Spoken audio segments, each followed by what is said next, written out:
જય માતાજી. અમારે આજે મહેમાન બન્યો છું એસબી હિન્દુસ્તાની ટીમનો અને જોડે અમારે મહેન્દ્રસિંહ ઉપસ્થિત છે, ભૂમતાળજી અને ભરતજી. એક એમની ફરમાઈશ છે મારા એક જૂના ગીતની, તો એમની ફરમાઈશને લઈને બે લીટી મારે ગાયું હોય ત્યારે.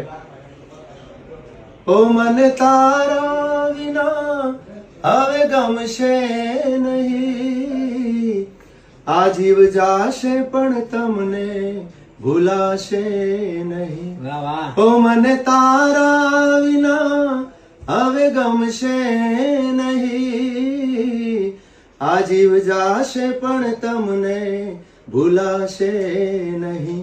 ઓ મારા મનડાના મોર, મારા ચિતડાના ચોર, મારા જીવન તણો આધાર છે તું, મારા જીવન તણો આધાર છે તું, મારા મનડાના મિત